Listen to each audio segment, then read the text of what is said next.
Ok, vamos a seguir en Romanos. Hoy vamos a estar estudiando Romanos capítulo 12, desde el versículo 13 hasta el 16. Y el título que le he dado hoy a este mensaje es Viviendo en Armonía. Se ha dicho, hermanos, que la vida del cristiano es un sermón visual.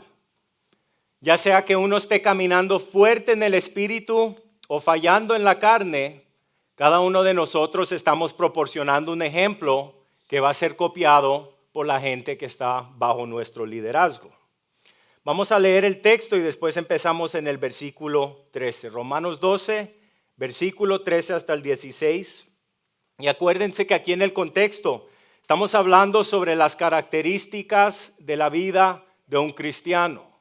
Y en estos versículos específicamente lo que estamos viendo, hermanos, es las características de la vida sobrenatural. En otras palabras, esto no es algo que nosotros hacemos por nuestras propias fuerzas.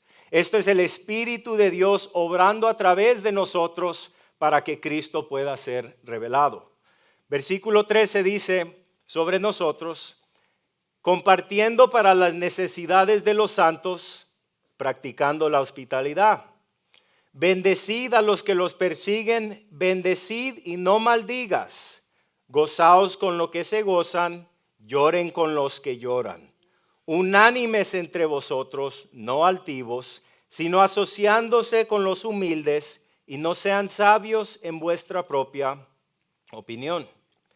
Se podría decir que en estos 3 versículos, la idea principal para nosotros esta mañana es que si queremos vivir una vida de fe que va a impactar profundamente a la gente a nuestro alrededor, nosotros tenemos que hacer la decisión de demostrar el amor de Cristo no solamente en nuestras palabras, pero también en acción. Les doy una ilustración para los que están casados, van a entender esto. Cuando un hombre le dice a su esposa que tú la amas, algunas veces la esposa nos dice, no me digas que me amas, enséñame que me amas. ¿Yo soy el único? ¿No? Y por supuesto que si somos honestos, tendríamos que decir que a las hermanas sí les gusta oír que las amamos.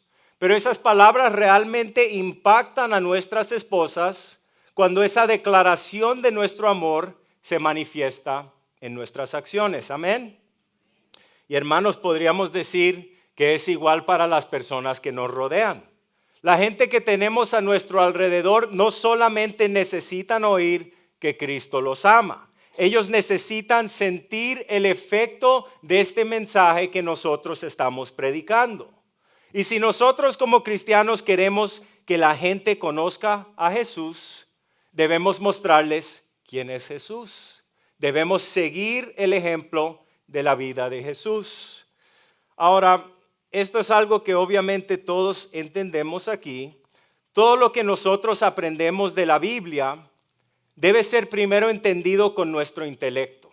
Y por eso vamos línea por línea explicando el contexto y la aplicación. Pero ya cuando lo entendemos con el intelecto, tenemos que tomar esa decisión, aplicarlo en nuestras acciones. Y este pasaje aquí, estos 3 versículos, podríamos decir que nos da una aplicación muy práctica de cómo debemos vivir nuestra vida en nuestra comunidad. Punto número 1, Romanos 12, versículo 13, vamos a mirar la primera porción. El primer punto es que la generosidad es parte de lo que significa ser cristiano. Miren la primera porción del versículo. Dice, compartiendo para las necesidades de los santos. Otra versión, la Nueva Traducción Viviente, lo dice de esta manera. Estén listos para ayudar a los hijos de Dios cuando pasen necesidad.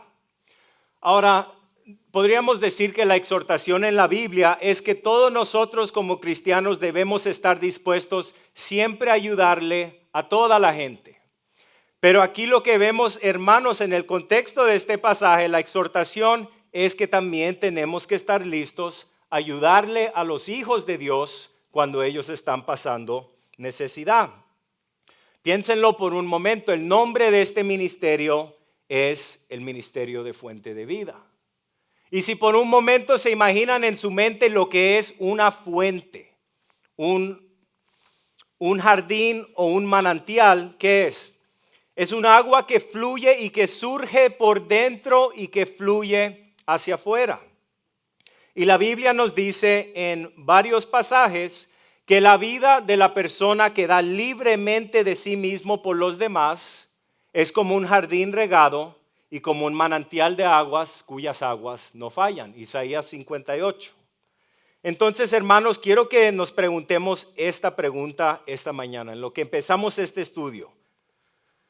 ¿Puedo decir yo esta mañana que la vida de Dios está fluyendo a través de mí e impactando a los otros?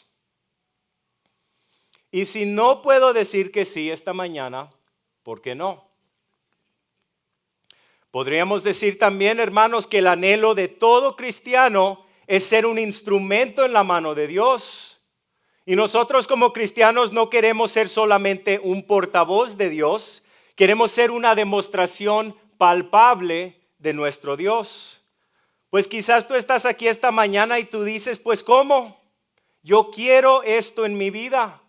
Dime qué es lo que yo tengo que hacer para que el Señor tenga esa libertad para obrar a través de mi vida. Yo quiero ser un manantial de agua. Acabamos de cantar esa canción.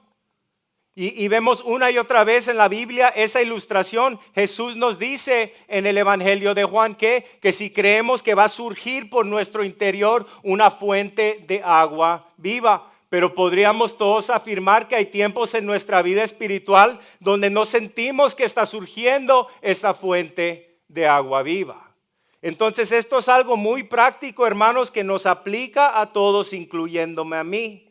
Y Dios siempre nos dice, si tomas el paso de fe y obedeces lo que yo te estoy pidiendo que obedezcas en mi palabra, el Espíritu de Dios va a surgir en tu interior y va a empezar a fluir a través de tu vida. Entonces, ¿qué tenemos que hacer? Pues sabemos, hermanos, que en respecto a este punto, les estoy dando esto como una introducción a este tema. El Señor siempre nos da a nosotros como cristianos con el propósito que nosotros podamos derramar sobre los demás. Pero también podríamos decir esta mañana, porque todos vivimos en el mundo, entendemos que lo que el mundo exalta es el derecho propio, lo que podríamos llamar el egoísmo. Pero en la fe cristiana, Dios exalta el sacrificio y la vida servicial. Y hermanos, tengo que decirles que si esta mañana de verdad nosotros decimos, yo quiero conocer al Señor, no solamente en mi cabeza, pero también en mi experiencia diaria, cada uno de nosotros tenemos que abrazar la perspectiva de Dios. Y hermanos, obviamente todos estamos aprendiendo a aplicar esto más cada día en nuestra vida. Por eso venimos cada semana, Señor, instrúyeme, Señor, corrígeme, Señor, ayúdame a cambiar mi perspectiva porque quiero experimentar más de tu presencia en mi vida. Entonces la exhortación para nosotros en nuestros tiempos de estudio es que fortalezcamos nuestra obediencia a la palabra de Dios, para que Cristo Jesús pueda ser manifestado más plenamente a través de nuestra vida. Y yo creo, hermanos, que si Pablo, el apóstol Pablo, estuviera con nosotros esta mañana, yo creo que él nos diría a cada uno de nosotros, no me digas que tú eres cristiano, enséñame que tú eres cristiano. Uno de los mejores ejemplos de esta disposición que nos enseña esta escritura de estar dispuesto a ayudarle a la gente, vemos esta disposición en la iglesia primitiva. Miren lo que dice en los Hechos de los Apóstoles, capítulo 2, versículo 44 y 45. Dice sobre esta iglesia primitiva, todos los que habían creído estaban juntos y tenían todas las cosas en común.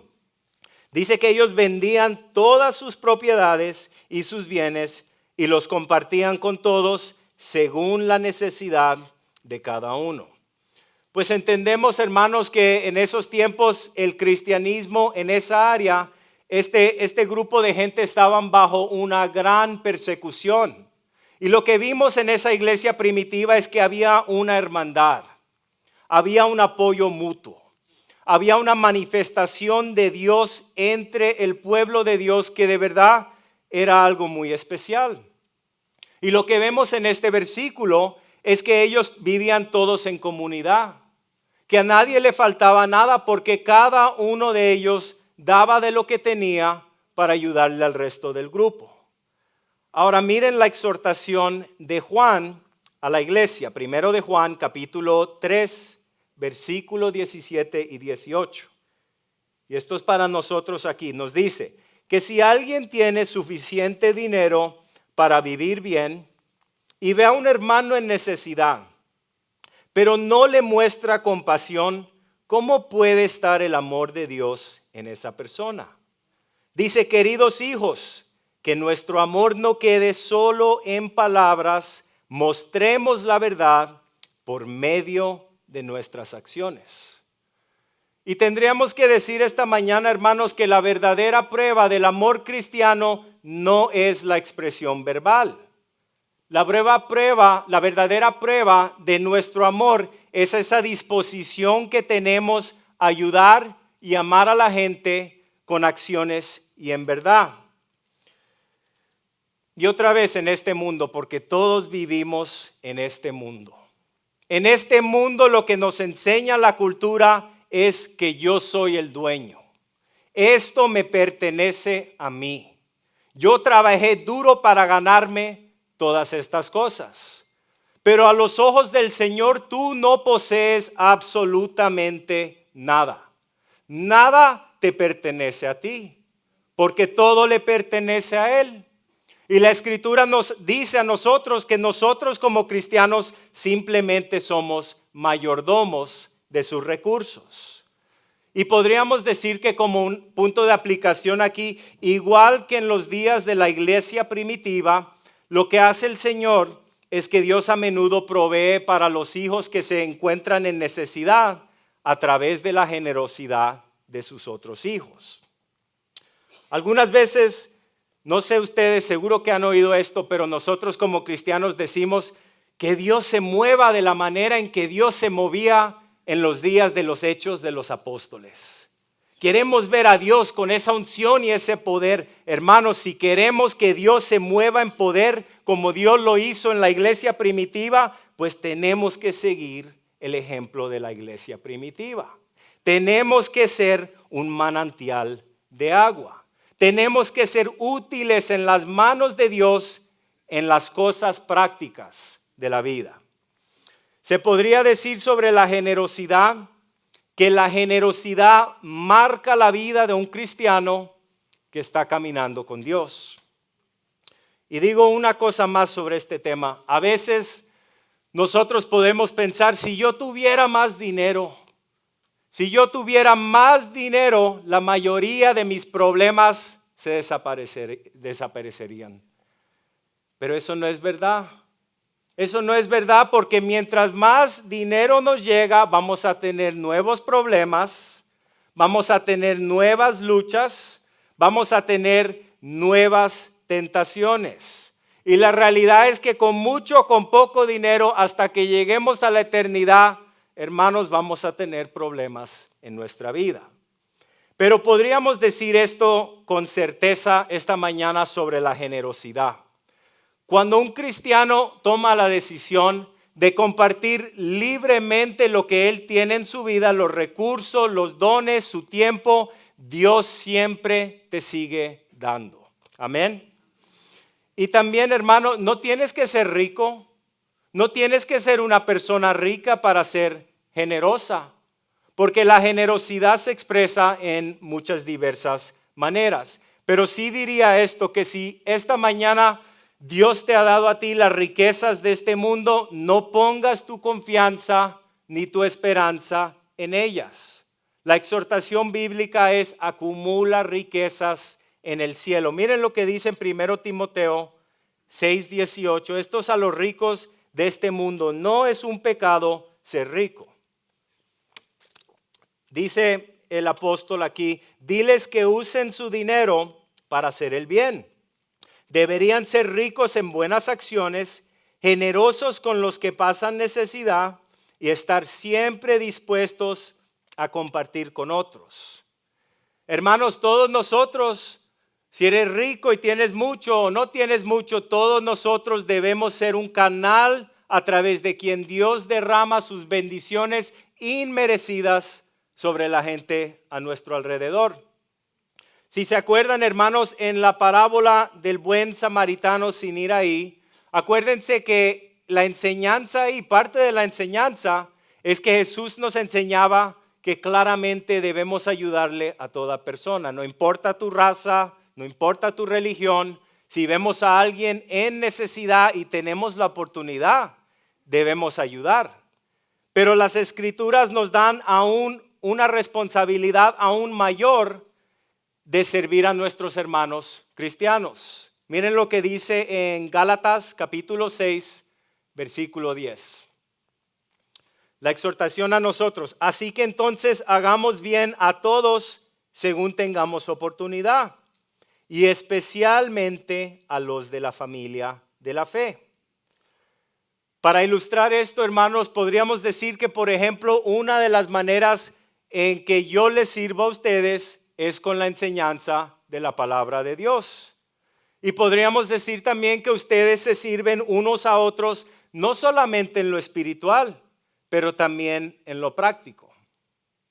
Y como punto de aplicación aquí, hermanos, tendríamos que hacernos esta pregunta. ¿Qué recursos y habilidades puedo usar yo esta mañana para apoyar y ayudarle a alguien en la familia de Dios? ¿Qué es lo que yo tengo esta mañana que le puede ayudar a alguien en mi comunidad? Ahora, a medida que nosotros somos generosos, lo que pasa es que podemos pasar a un nivel más profundo de hospitalidad y comunidad. Punto número 2. La vida del cristiano debe ser marcada por la hospitalidad. Miren lo que dice en la segunda parte del versículo. Romanos 12:13 dice, compartiendo para las necesidades de los santos, practicando la hospitalidad. Y los latinos tenemos un dicho, ¿no? Mi casa es su casa. Por supuesto, lo han oído. Y yo creo que hasta cierto punto esto es parte de nuestra cultura. Muchas veces esto es lo que experimentamos.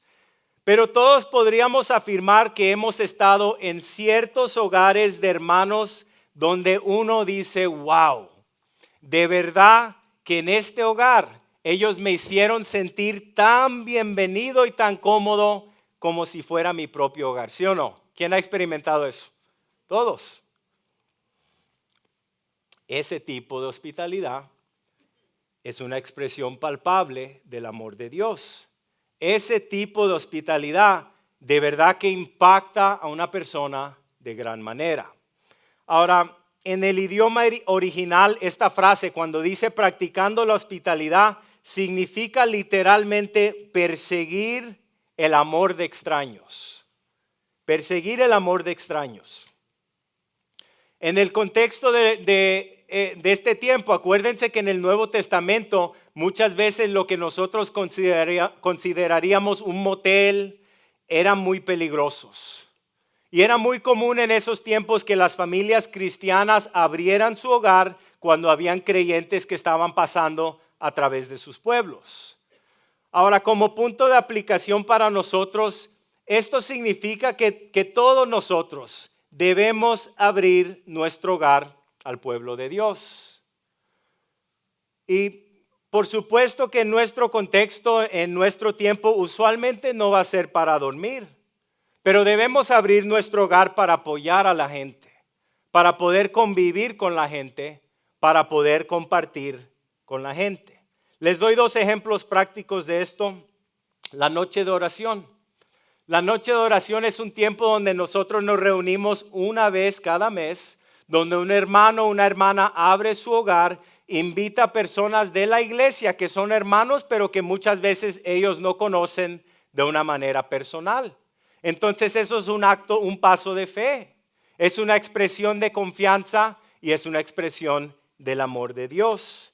Y también, hermanos, para ser prácticos con esto, cuando uno es una persona hospitable o está expresando la hospitalidad, no necesariamente tiene que ser un grupo grande. Tú puedes ser este tipo de persona porque invitas a alguien a tu hogar que quizás no conoces bien. Quizás hay alguien aquí en este cuarto ahora mismo que no conoces bien, alguien nuevo. Invítalo a una cena en tu hogar.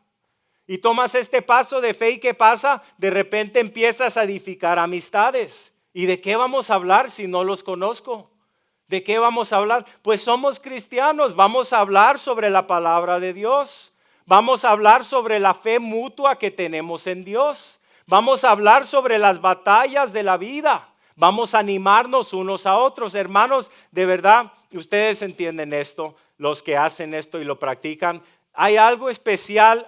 Por supuesto que tenemos nuestra familia que no conocen al Señor y pasamos tiempos con ellos, pero hay algo especial cuando nosotros nos reunimos con otros cristianos para convivir, para compartir, para orar, para alabar, porque la presencia de Dios se manifiesta y es algo muy refrescante, ¿sí o no?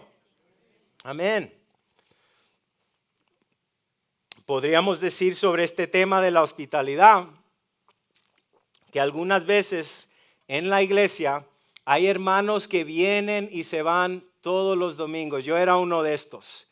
Y se quejan de que no tienen amistades profundas en la iglesia, pero es porque no han tomado ese paso de fe de abrir su corazón y abrir su hogar. Miren lo que dice la palabra en primero de Pedro, capítulo 4, versículo 9. Sobre este mismo tema, Pedro le dice a los creyentes: reciban en su casa a los demás y no hablen mal de ellos, sino hagan que se sientan bienvenidos. ¿Por qué nos dice ahí que no hablemos mal de ellos? Porque a veces nos irritamos. A veces no tienen que decir amén, pero a veces no queremos que nadie venga a nuestro hogar. Este es mi hogar, este es mi hogar privado, no quiero que nadie venga a mi hogar.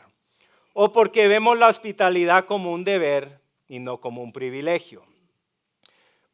Alguien dijo esto de esta manera y creo que vale la pena repetirlo. ¿Qué significa la hospitalidad?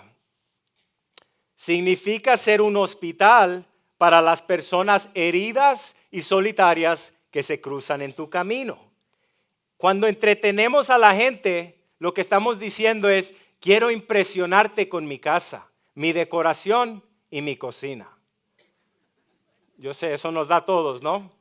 Pero la hospitalidad dice: esta casa es simplemente un regalo de mi Dios, la uso como y cuando Él quiera.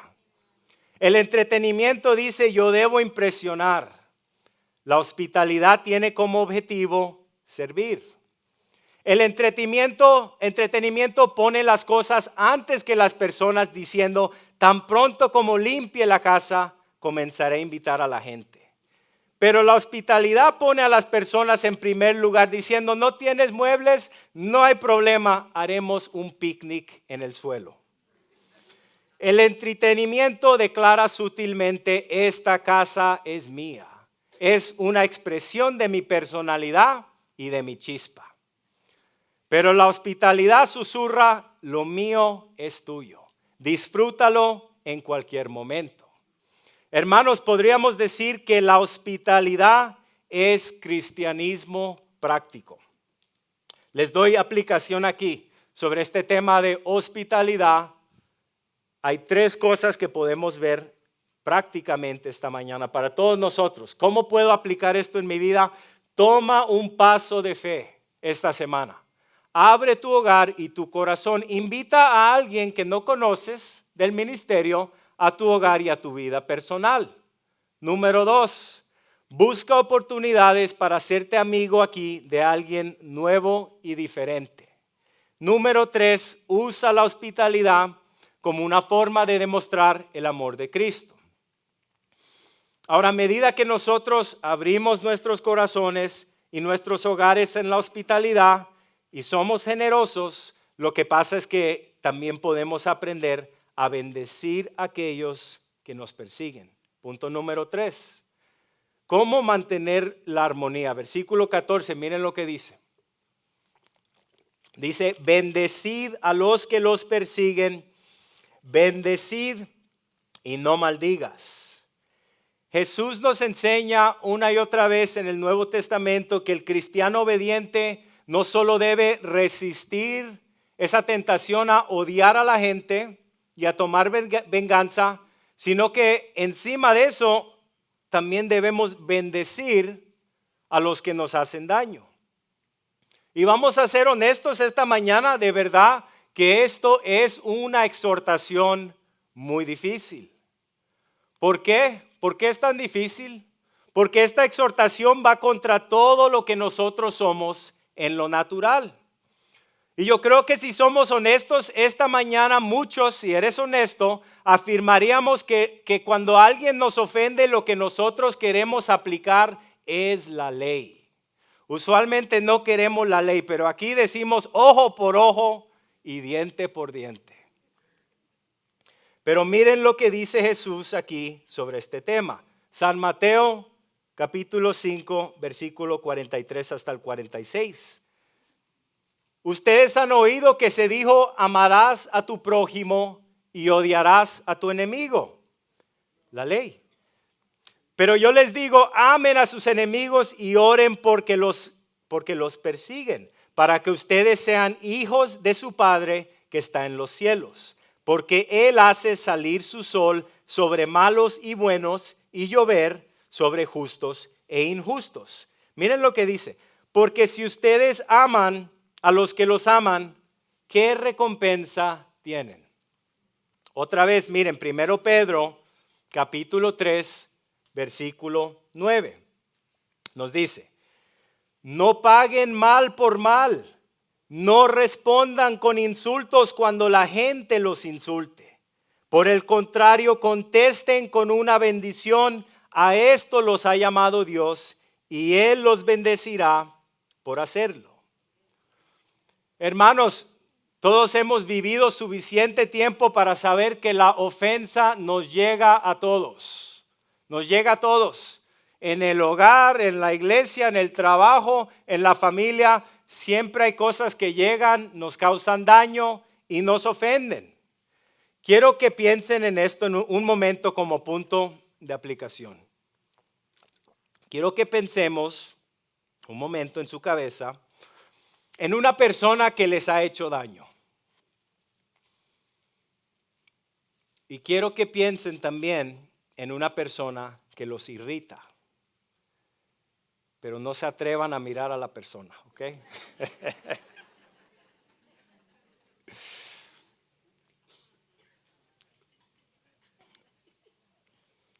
Les doy 3 puntos de aplicación práctica. Esto es un tema difícil para todos nosotros. Bendecir a los que nos ofenden y no maldecirlos. Pues ¿cómo lo hago? Se me hace tan difícil hacer esto en mi vida, pero Dios dice en su palabra que esto es lo que Él me está llamando a hacer. Pues si Dios lo dice en su palabra, significa que el Espíritu de Dios me va a dar la capacidad para obedecer esta palabra. Entonces, ¿qué es lo que Dios requiere de mí? No puedo hacerlo, Señor, pero tu palabra lo dice. Ayúdame, Señor. Ayúdame. Y estos son los 3 puntos prácticos. Les digo que yo hago esto casi todos los días. Y no es porque me ofendo con ustedes. Número 1. Y tampoco mi esposa. Número 1. Comprométete a orar por esa persona diariamente. Ya estamos pensando en esa persona. Ora por ellos todos los días. Les digo que han habido, para ilustrar esto, han habido personas hasta en la iglesia que me han causado anteriormente gran daño en mi vida. Gran daño en mi vida. Y yo me acuerdo que me sentaba ahí como ustedes y yo no podía recibir de esa persona porque mi corazón estaba lleno de rencor. Porque lo que esa persona me hizo era incorrecto. Y una y otra vez yo tuve que arrepentirme de ese rencor en mi corazón y empecé a orar por esa persona. Señor, bendícelos en su ministerio, bendícelos en su matrimonio. Señor, ayúdales a ellos. Y lo que pasa, hermanos, es que mientras más uno ora, esa irritación y ese odio por esa ofensa, quizás que es una ofensa genuina, el Señor remueve eso de tu corazón. Y de repente tú puedes hacer lo que dice la Escritura. Tú puedes sinceramente hablar positivamente de alguien que solamente te ha hecho daño. Es algo sobrenatural. Es algo que el Espíritu de Dios hace en nuestra vida cuando estamos dispuestos a orar por esa persona diariamente, si lo tenemos que hacer, a dar bendiciones y no maldiciones. ¿Qué significa? Que voy en mis conversaciones con mi esposa, con la gente en mi hogar, voy a elegir conscientemente hablar positivamente sobre esa persona. Y número 3, si es posible, voy a intentar sanar esa relación. Y si no puedo, está en las manos de Dios. Pero yo no voy a seguir amargo en mi vida cuando esa persona ni siquiera está pensando sobre mí. Y esa amargura me está afectando mi matrimonio, me está afectando mi hogar, me está afectando mi ministerio, mis emociones, todo lo que yo quiero en mi vida. Esto me está arruinando la vida. Ya no más tenemos que tomar esa decisión de decir, Señor, si tu palabra lo dice, yo sé que tú lo vas a hacer. Aquí estoy. Ahora, si uno no aplica esta porción en nuestra vida, lo que pasa es que si no lo aplicamos, hermanos, en vez de ser como una uva dulce y jugosa y llena del Espíritu del Señor y la vida de Dios, lo que somos es que somos como una pasa amarga. Y no tienes que decir amén, pero yo creo que todos podríamos confesar que hay tiempos donde hemos sido una pasa amarga. Pero otra vez, el Dios de la Biblia que nosotros alabamos es el que nos capacita a poder perdonar, a poder amar, a poder bendecir a la gente que no se lo merecen. Amén. Solo Dios puede cambiar en nuestro corazón. Solamente Dios, hermanos. Pero lo que Dios requiere es que nosotros vengamos a Él y estemos dispuestos, y Dios lo hará. Versículo 15, Romanos 12:15 dice, gozaos con los que se gozan, lloren con los que se lloran. Gócense con los que se gozan y lloren con los que lloran. Bueno, podríamos decir en nuestra humanidad que no siempre es fácil regocijarse con aquellos que se regocijan. Les doy un ejemplo práctico que quizás algunos de ustedes han experimentado.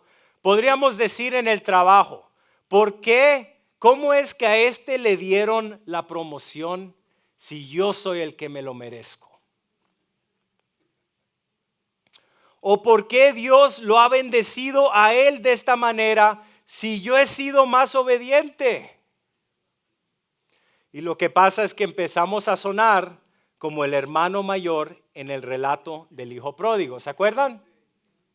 Hermanos, podríamos decir que la carne no nos lleva a regocijarnos con la gente, sino a resentir a la gente. Pero en Cristo la Escritura dice que somos una familia, que estamos llamados a vivir en armonía. Miren lo que dice en 1 Corintios capítulo 12, versículo 26, sobre el cuerpo de Cristo. Si un miembro sufre, todos los miembros sufren con él. ¿Qué es eso? Compasión. Y si un miembro es honrado, todos los miembros se regocijan con él. Ahora otra vez a nuestro versículo 15, cuando dice, lloren con los que lloran, otra vez lo que eso está diciendo ahí es que debemos ser gente compasiva. Quiero que piensen esto un momento. Todos los días, quizás hasta esta mañana, todos los días como cristianos tenemos que pedirle perdón al Señor. Todos los días. Porque no hay un día que nosotros no le fallamos al Señor de una manera u otra. Y por supuesto que si estás caminando con el Señor, tu deseo no es fallarle al Señor. Yo no le quiero fallar al Señor, pero diariamente vivimos en una batalla constante contra la carne. Pero miren lo que dice en Lamentaciones 3, 22 y 23, sobre esta compasión de Dios. Dice, el fiel amor del Señor nunca se acaba. Sus misericordias jamás terminan. Grande es su fidelidad. Sus misericordias son nuevas cada mañana. Hermanos, ¿dónde estarías tú? ¿Dónde estaríamos esta mañana si no fuera por la compasión y el amor inagotable de nuestro Dios? Piensen en eso un momento. ¿Dónde estaríamos si no fuera porque Dios cada día está dispuesto a lavarnos completamente de todas nuestras fallas y diariamente dice la palabra que sus misericordias son nuevas? No estaríamos aquí. Si ese no fuera el caso, no estaríamos aquí. Y pues entendiendo que esta es la manera en que Dios se relaciona con su pueblo, ¿qué es lo que Dios nos está llamando a hacer? Dios nos está llamando a vivir una vida sobrenatural. Miren lo que dice en Colosenses capítulo 3, versículo 12 y 13, sobre esta vida sobrenatural. Entonces ustedes, como escogidos de Dios, santos y amados, revístanse de tierna compasión, bondad, humildad, mansedumbre y paciencia, soportándose unos a otros y perdonándose unos a otros. Si alguien tiene queja contra otro, como Cristo los perdonó, así también háganlo ustedes. Esa es solo una escritura de muchas, hermanos.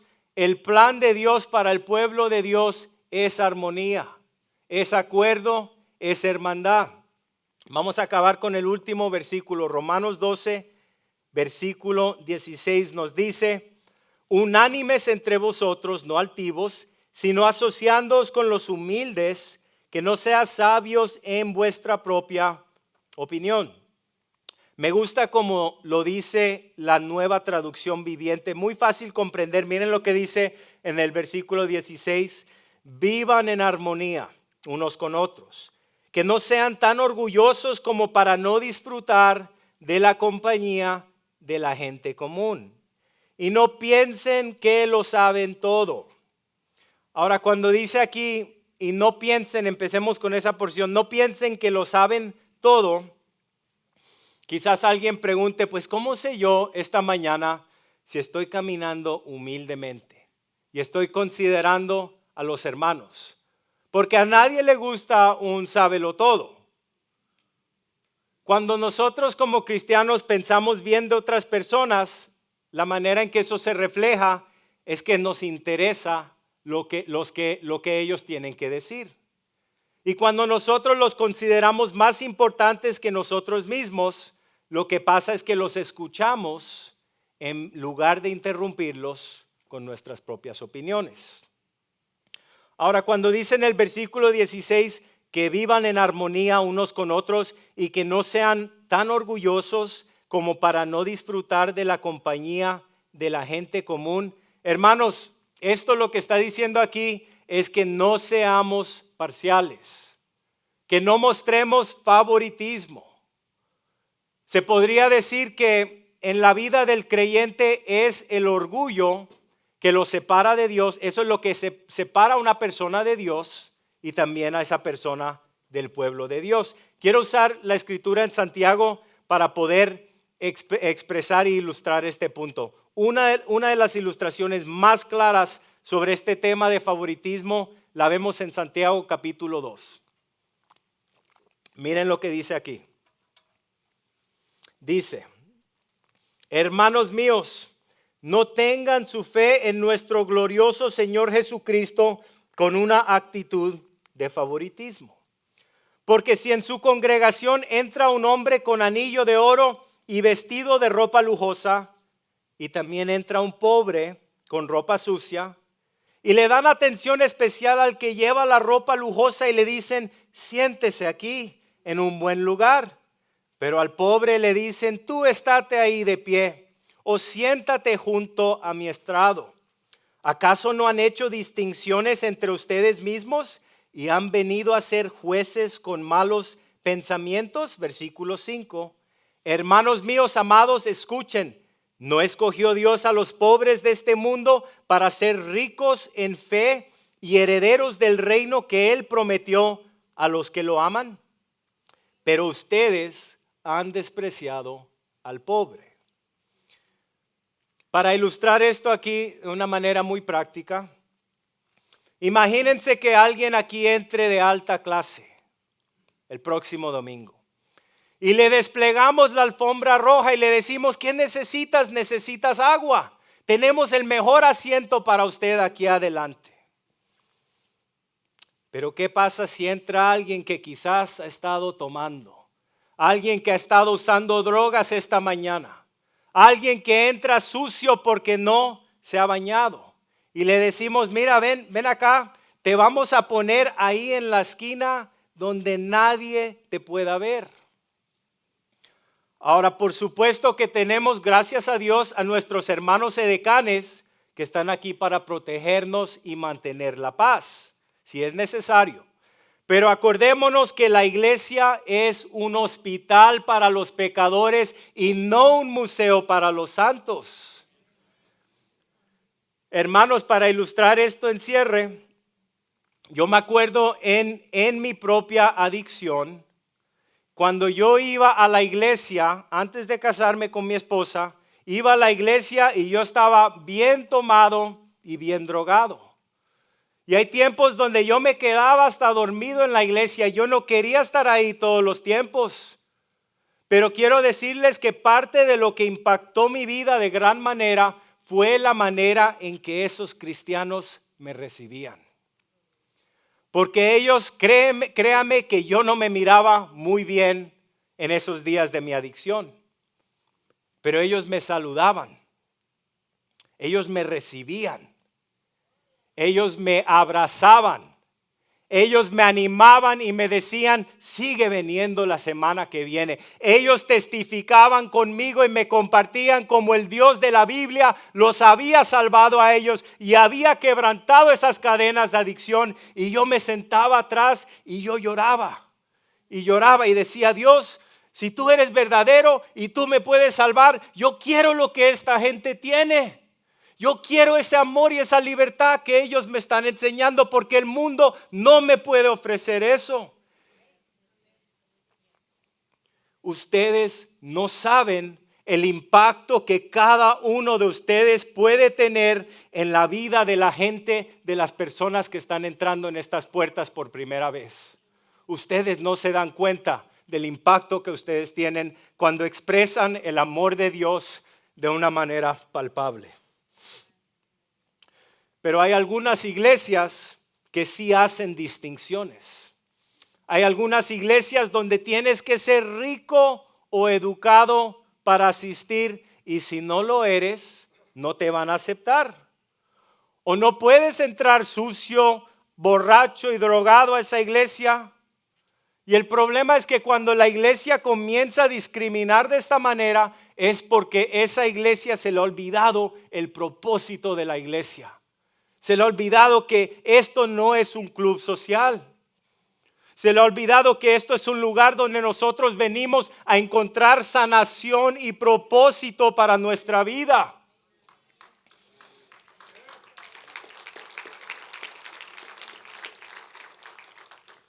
Y podríamos decir, hermanos, que esto es un lugar de entrenamiento, que el Espíritu de Dios a través de su palabra nos está entrenando, que Dios nos siga preparando a través de la predicación y la enseñanza de la palabra. ¿Para qué? Para que cada uno de nosotros podamos vivir nuestra vida de una manera que impacta este mundo. Para que a través de nuestra vida Dios pueda rescatar a la gente que todavía están viviendo en cadenas, a la gente que no tienen esperanza.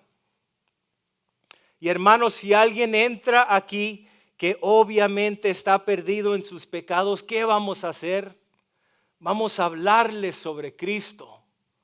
Vamos a manifestarles el amor de Cristo. Porque el Dios que estuvo entre los recaudadores, las prostitutas, los borrachos y los asesinos, ese Dios es el que les cambió la vida. Ese es el Dios que nosotros alabamos aquí. todo el mundo es bienvenido en este lugar. No importa tu raza, no importa tu estatus social, no importa si tienes mucho dinero o poco dinero, no importa tu condición, porque hay un dicho, y yo sé que ustedes lo conocen, el pescado se engancha primero y después se limpia. Y es igual en la iglesia. El Espíritu de Dios, la palabra de Dios, el amor de Dios manifestado a través del pueblo de Dios es lo que nos empieza a cambiar. Y ves el que era borracho y adicto y ya no viene borracho y adicto. Y ves el que era pandillero que hablaba grosero y ya está hablando de una manera diferente. Y ves a la hermana que quizás venía y se vestía provocativa y está aprendiendo que lo que Dios honra y desea es un corazón bello y la belleza interna. ¿Y cómo es que estamos viendo estos cambios? Porque estamos aprendiendo a caminar, porque estamos siendo santificados a través de la palabra de Dios. Todos estamos en diferentes lugares en nuestro caminar con el Señor, pero estamos aquí juntos, hermanos. Y la exhortación de la Biblia es que si queremos ver al Señor manifestarse en poder, que haya esa unión en este pueblo. Que si nosotros vemos que hay necesidades aquí, que estemos dispuestos a decir, Señor, ¿cómo me usarías a mí esta semana para ayudarle a mi hermano? No tengo mucho, pero lo que tengo, Señor, te lo ofrezco. Que no amemos solamente en palabra, pero que amemos en hecho. Para que nuestra vida, hermanos, para que cada uno de nosotros pueda ver cómo el Señor empieza a usar a nuestra vida semana tras semana como un manantial de agua cuyas aguas no fallan. Porque no somos como el río muerto que recibe y recibe y no da. Somos un canal de bendiciones de Dios a un mundo que no se lo merece. Amén. Y podríamos decir que en este lugar la gente ha encontrado un lugar cuando entran aquí. Un lugar donde la gente es compasiva. Un lugar donde la gente es humilde y genuina. Un lugar donde la gente abre en su hogar y te invitan a cenar sin conocerte bien. Esto es lo que significa ser cristiano. Que cada uno de nosotros, hermanos, podamos ser conformados más a la imagen de Cristo cada día. Amén. Acuérdense, mis hermanos, que tenemos el bautismo a la 1:00 p.m. afuera. Si eres cristiano y entiendes lo que es el bautismo y estás listo hoy para bautizarte, hoy es el día. Si quieres bautizarte, no tienes que inscribirte, simplemente tienes que aparecerte afuera a la 1:00. Si tienes toalla, unos chores y una camisa oscura. Si no has recibido al Señor y te das cuenta esta mañana, yo no conozco a Dios, recíbelo hoy. Recíbelo hoy y sé bautizado ante el pueblo de Dios. ¿Qué es el bautismo? Otra vez, Dios me salva, me redime, hay un cambio interno en mi vida. Yo quiero proclamar ante el pueblo de Dios y ante toda esa gente que yo no soy la misma persona que era antes, que yo soy una nueva creación. Que mi vida no me pertenece a mí. La Escritura dice, uno ha muerto por todos para que ya no vivamos por nosotros mismos. Es una declaración ante el pueblo de Dios. Mi vida no me pertenece a mí. Cristo, no solo eres mi Salvador, eres el Rey de mi vida. Eres el Señor de mi vida y no estoy avergonzado. Amén. Amén. Vamos a orar en cierre y vamos a acabar con una última alabanza. Y otra vez, después de esto, si necesitan alguna necesidad, quieren orar, por favor, suban adelante. Vamos a orar, hermanos. Quizás esta mañana hay algunos aquí que necesitan volver al Señor esta mañana. Quiero orar por ustedes primero. ¿Hay alguien aquí que necesita volver al Señor esta mañana? Señor, esta mañana, gracias hermanos. Señor, esta mañana queremos unirnos en nuestra fe con los hermanos que quizás se han apartado de ti. Señor, esta mañana queremos rendirnos completamente a ti. Queremos pedirte, Dios, que tú obres libremente en nuestra vida. Queremos pedirte la fortaleza, Señor, para dejar ir estas cosas, estos vicios, estas distracciones que nos están apartando de la vida que tú nos has llamado a vivir. Señor, y en este tema que de verdad nos reta la generosidad, la hospitalidad, bendecir a los que nos maldigan. Señor, esto no es algo que nos viene por lo natural. Pero me uno con mis hermanos esta mañana pidiéndote, Dios, que yo sé que tú honras nuestros pasos de fe. Yo sé que si esta semana estamos dispuestos a tomar pasos de fe, que vamos a experimentar la manifestación de tu Espíritu en nuestra vida porque estamos caminando por fe. Y te pido, Dios, para cada uno de nosotros que podamos aplicar esta palabra en maneras prácticas en nuestra vida y que podamos orar por las personas en nuestra vida que nos han hecho daño, que nos irritan, que nos hieren una y otra vez, pero queremos bendecirlos, Señor, igual como tú hiciste, Señor, y les dijiste, perdónalos, Padre, porque ellos no saben lo que están haciendo.